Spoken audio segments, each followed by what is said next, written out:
Mike, I am tired of hearing about Tiger Woods. I'm tired about hearing of his apologies.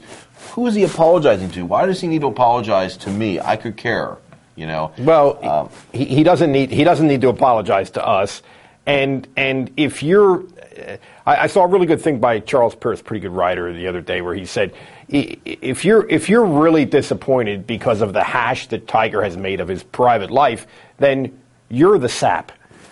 I kind of agree with that. But on the other hand, I think what this was about, I thought what Friday's talk was about was about making amends. I think it was about 12-step program. I think it was about therapy and rehab. I think that's what it was about. And that's sort of the perspective from which I watched it.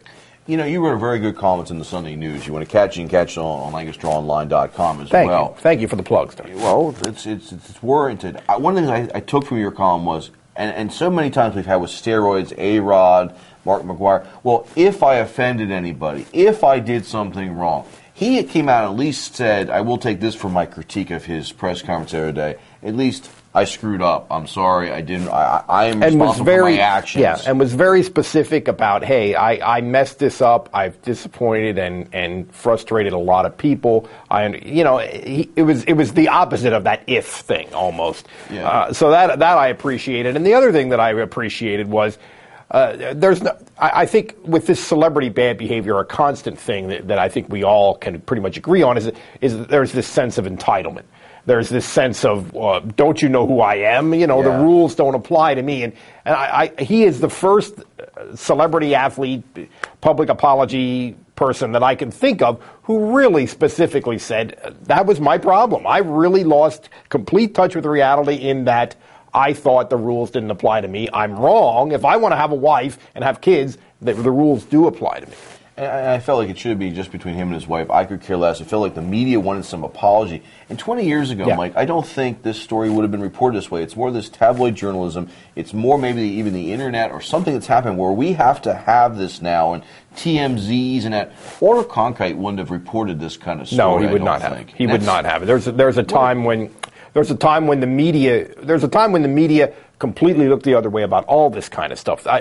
Sort of famously with John F. Kennedy. Okay. Would be an extreme example of that. And that sure is not the case anymore. And I mean, I don't know what to do with that information. It's just not the case anymore. And Tiger Woods has to accept that, I guess.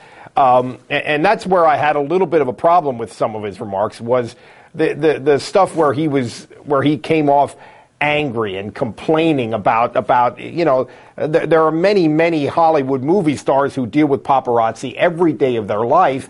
Maybe if he'd have come out 2 months ago and made the statement that he made on Friday, the curiosity would have abated a little bit, and maybe he would not have this onerous media pressure constantly around not only him but his family. What's next for him? Well, I don't know. I don't know what's next because the timetable. I mean, if I look at where he is right now, and apparently going back to rehab for at least another couple weeks, I would imagine it's going to be tough for him to play in the Masters. And this is one of the things that I wrote about in the column. Once he get past the Masters, then there's the other three major championships of the year: the British Open, the U.S. Open, and the PGA, occur in about a 7-week period from late June to early August. He's going to have to play some serious golf in the spring in order to not write off the year, in order to be a serious factor in those three tournaments. So I think we may be looking at, I mean, he doesn't care about anything but the majors. We may be looking at no Tiger at all in 2010. Wow.